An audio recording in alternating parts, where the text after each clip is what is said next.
السلام علیکم ورحمۃ اللہ تعالی وبرکاتہ۔ امید کرتا ہوں کہ آپ خیر و عافیت سے ہوں گے۔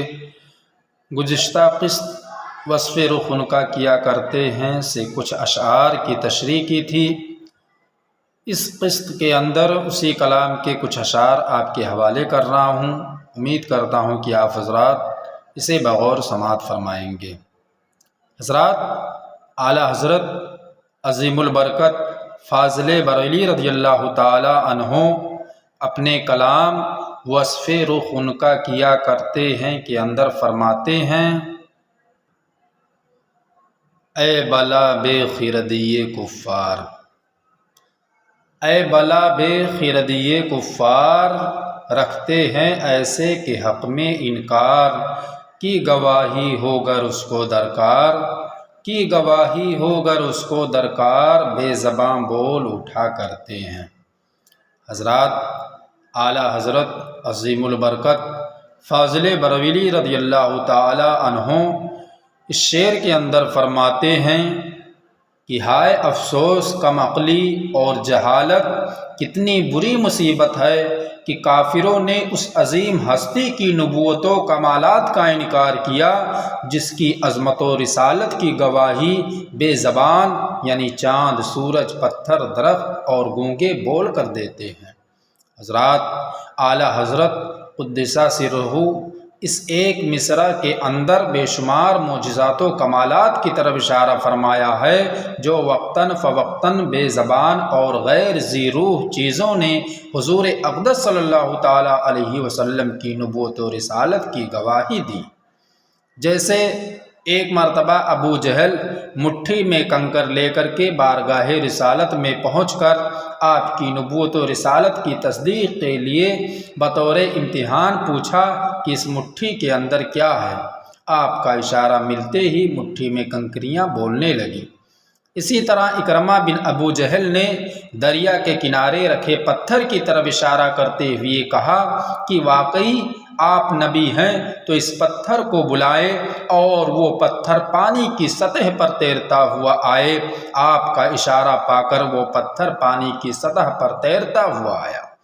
آپ کی بارگاہ میں پہنچ کر بآواز بلند کلمہ شہادت پڑھا، پھر اشارہ پا کر اپنی جگہ پر چلا گیا۔ اسی طرح ایک اعرابی کے کہنے پر آپ نے درخت کو اپنے قدموں میں بلا لیا اور ایک شریر اونٹ جو لوگوں کو کاٹتا تھا، آپ نے اشارہ فرمایا تو وہ دوڑتے ہوئے آیا اور آپ کی بارگاہ میں پہنچ کر سجدے میں گر گیا۔ ان واقعات کی روشنی میں یہ بات اچھی طرح سے ثابت ہوتی ہے کہ ہمارے آقا سرور کائنات صلی اللہ تعالی علیہ وسلم کی نبوت و رسالت کی گواہی روح اور غیر ذی روح چیزوں نے دی۔ پڑھا بے زبانوں نے کلمہ تمہارا، ہے سنگ و شجر میں بھی چرچا تمہارا۔ اعلیٰ حضرت اگلے شعر کے اندر فرماتے ہیں: اپنے مولا کی ہے بس شان عظیم، اپنے مولا کی ہے بس شان عظیم، جانور بھی کریں جن کی تعظیم، سنگ کرتے ہیں ادب سے تسلیم، پیڑ سجدے میں گرا کرتے ہیں۔ حضرات، اس شعر کے اندر اعلیٰ حضرت عظیم البرکت فاضل بریلوی رضی اللہ تعالی عنہ فرماتے ہیں کہ امام الانبیاء علیہ السلام کی ذرا شان تو دیکھو کہ جانور بھی آپ کی تعظیم کرتے ہیں، پتھر آپ کا احترام کرتے ہوئے درود و سلام پڑھتے ہیں اور درخت آپ کی بارگاہ میں حاضر ہو کر سجدہ ریز ہو جاتے ہیں۔ حضرات، اعلیٰ حضرت قدس سرہ نے اس شعر کے اندر بھی سرکار کے بے شمار معجزوں کو بیان فرمایا ہے۔ حضرات، گزشتہ شعر کی شرح میں بلا ترتیب چند معجزات کا ذکر ہوا، یہاں ان تینوں کے نمونے پیش کر رہا ہوں جس کو اعلیٰ حضرت نے اپنے شعر کے اندر بیان فرمایا ہے۔ مثلاً حاکم اور طبرانی اور ابو نعیم نے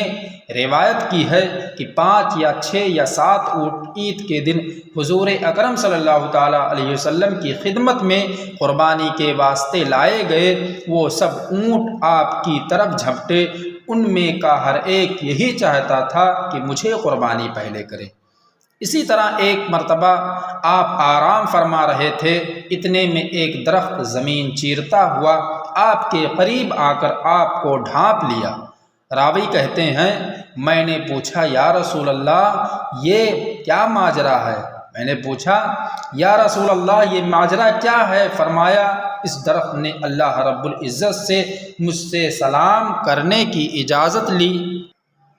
اس کو اللہ تبارک و تعالیٰ نے اجازت دی، اس لیے وہ مجھ سے سلام کرنے کے لیے آیا تھا۔ اور مرقات شرح مشکات کے اندر ام المومنین حضرت عائشہ صدیقہ رضی اللہ تعالی عنہا بیان فرماتی ہیں کہ حضور اکرم صلی اللہ تعالی علیہ وسلم نے فرمایا کہ جب میں غار حرا سے واپس ہوا تو جس درخت اور پتھر سے گزرتا تھا وہ کہتا تھا السلام علیک یا رسول اللہ، پڑھا بے زبانوں نے کلمہ تمہارا، ہے سنگ و شجر میں بھی چرچا تمہارا۔ اعلیٰ حضرت قدس سرہ اگلے شعر کے اندر فرماتے ہیں رفعت ذکر ہے تیرا حصہ، رفعت ذکر ہے تیرا حصہ، دونوں عالم میں ہے تیرا چرچا، مرغ فردوس پس از حمد خدا تیری ہی مدح و ثنا کرتے ہیں۔ حضرات اعلیٰ حضرت اس شعر کے اندر فرماتے ہیں اے میرے آقا صلی اللہ تعالیٰ علیہ وسلم، آپ کی رفعتوں کا کون اندازہ لگا سکتا ہے کہ عرش و فرش اور زمین و آسمان میں آپ کی عظمت کے ڈنکے بج رہے ہیں، زمین پہ اذان و نماز میں، کلمہ و خطبہ میں، جبکہ آسمان کے فرشتے اللہ کی حمد و ثنا کے بعد آپ کی ذات بابرکات پر درود و سلام کا نذرانہ پیش کرنے میں لگے رہتے ہیں۔ حضرات اعلیٰ حضرت قدسہ سرہ کا یہ شعر قرآن مقدس کی اس آیت کریمہ کی طرف اشارہ کر رہا ہے جس میں اللہ رب العزت ارشاد فرما رہا ہے وَرَفَعْنَا لَكَ ذِكْرَكَ، اے محبوب ہم نے آپ کے ذکر کو بلند کر دیا۔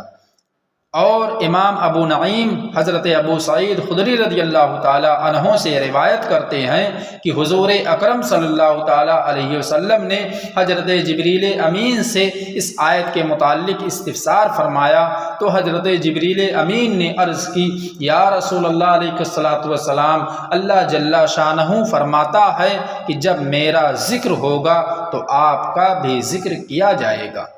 اسی طرح طبرانی کے اندر حضرت عمر فاروق رضی اللہ تعالی عنہ سے روایت ہے کہ حضور اکرم صلی اللہ تعالی علیہ وسلم نے ارشاد فرمایا کہ جب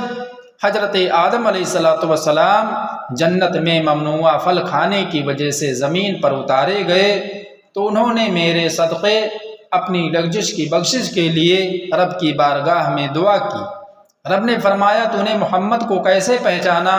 عرض کی اے بار الہ، جب تو نے مجھے اپنے دستے قدرت سے بنایا اور مجھ میں اپنی روح ڈالی تو میں نے سر اٹھایا تو عرش کے پایوں اور جنت کے ہر گوشہ پر لا الہ الا اللہ محمد رسول اللہ لکھا پایا، پس جان لیا کہ وہ تیری بارگاہ میں تمام مخلوق سے زیادہ عزت والا ہے۔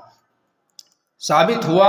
کہ جہاں ذکر خدا ہے وہاں ذکر مصطفیٰ ہے، ذکر خدا ذکر مصطفیٰ کے بیکار ہے، ذکر خدا جو ان سے جدا چاہو نجدیوں، واللہ ذکر حق نہیں کنجی سفر کی ہے۔